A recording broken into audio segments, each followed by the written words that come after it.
గురుగారు, ఐతరేయ బ్రాహ్మణం ఎవరు రచించారు? దీని విశిష్టత ఏమిటి? ఐతరేయ బ్రాహ్మణాన్ని రచించింది ఐతరేయుడు. మాండూక మహర్షికి ఇతరాదేవికి కలిగిన సంతానం. కుమారుడు జన్మించిన సంతోషంతో మాండూక మహర్షి పండుగ జరుపుకున్నాడు.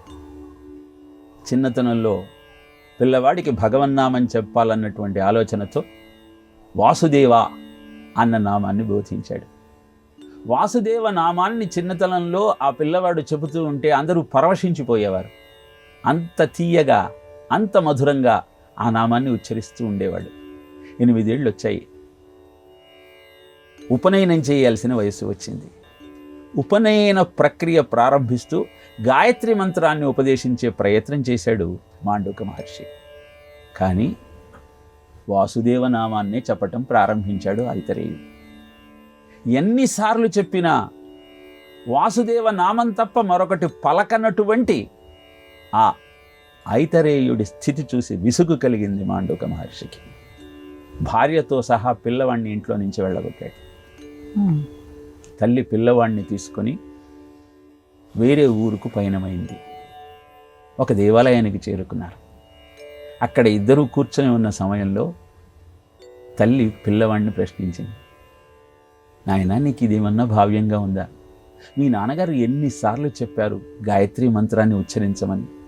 ఏ మంత్రాన్ని ఉచ్చరించకుండా కేవలం వాసుదేవ వాసుదేవ వాసుదేవ అంటున్నావే, ఆ వాసుదేవుడు నీకు తిండి గుడ్డ ఇస్తాడా, ఆశ్రయం కల్పిస్తాడా అనగానే, అమ్మా, ఆ వాసుదేవుడే కాపాడతాడమ్మా, అంతా ఆ వాసుదేవుడే కనపడుతున్నటువంటి నేపథ్యంలో ఇంకొక నామం నా నోటిలోంచి బయటికి రావటం లేదు, నన్నేం చెయ్యమంటావు అని ఆ అద్భుతమైనటువంటి విష్ణు రూపాన్ని స్తుతించాడు. శాంతాకారం భుజగ శయనం పద్మనాభం సురేశం విశ్వాధారం గగన సదృశం మేఘవర్ణం శుభాంగం లక్ష్మీకాంతం కమలనయనం యోగి హృద్యానగమ్యం వందే విష్ణుం భవభయహరం సర్వలోకైకనాథం అంటూ ఆ ఆలయంలో ఉన్న అర్చామూర్తికి నమస్కరించగానే శంఖచక్ర గదా పద్మాలతో శ్రీమన్నారాయణుడు ప్రత్యక్షమయ్యాడు. అద్భుతమైన ఆ భక్తికి సంతోషించి దర్శనాన్ని ఇచ్చినటువంటి శ్రీమన్నారాయణ స్వరూపాన్ని కనులారా చూచిన తల్లికి పిల్లవాడి యొక్క భక్తి ప్రపత్తి ఏమిటో అర్థమైంది. అప్పుడు తెలుసుకుంది, వాసుదేవ నామాన్ని తప్ప మరొక్క నామాన్ని జపించకుండా ఎందుకు పిల్లవాడు మంకుపట్టు పట్టాడో శ్రీమన్నారాయణుడు తెలియజేశాడు. ఇక్కడికి దగ్గరలోనే నదీ తీరంలో యజ్ఞం జరుగుతోంది, అక్కడికి వెళ్ళమన్నాడు. ఐతరేయుడు తల్లితో సహా ఆ యజ్ఞం దగ్గరికి వెళ్ళాడు. యజ్ఞాన్ని నిర్వహిస్తున్న పండితులకు కూడా బోధపడని 40 బ్రాహ్మణాలను వారికి వివరించాడు. అవే ఐతరేయ బ్రాహ్మణంగా ప్రసిద్ధికెక్కాయి. దానిలో రాజసూయ యాగము, సోమయాగము, మహారాజుగా అభివర్ణించాల్సినటువంటి విధి విధానాలు అన్నింటినీ పొందుపరిచాడు. అదే ఐతరేయ బ్రాహ్మణంగా ప్రసిద్ధికెక్కింది. అనంతరం మండూక మహర్షి తాను చేసినటువంటి తప్పిదాన్ని గుర్తించి తాను పిల్లవాడిని నిరాదరించినందుకు చింతించి భార్యతో సహా పిల్లవాడిని తీసుకొని తన నిజవాసానికి వెళ్ళిపోయాడు.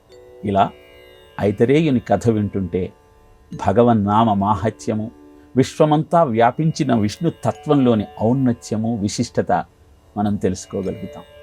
వాసుదేవ సర్వయతి సహా మహాత్మా సుదుర్లభ అంటాడు భగవద్గీతలో.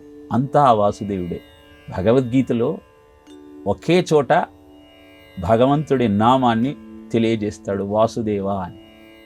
అలా ఆ నామంతో భగవాన్ అని కాకుండా వాసుదేవ నామంతో సంబోధించటం జరుగుతుంది. ఇలా అద్భుతమైనటువంటి ఐతరేయ బ్రాహ్మణంలో ఉన్నటువంటి విషయాలను తెలుసుకుంటూ ఆయన జీవిత చరిత్రను మన జీవితానికి మార్గదర్శకంగా మార్చుకుంటూ భవ్యమైన దివ్యమైన భక్తి సామ్రాజ్యానికి ప్రవేశించే ప్రయత్నం చేద్దాం.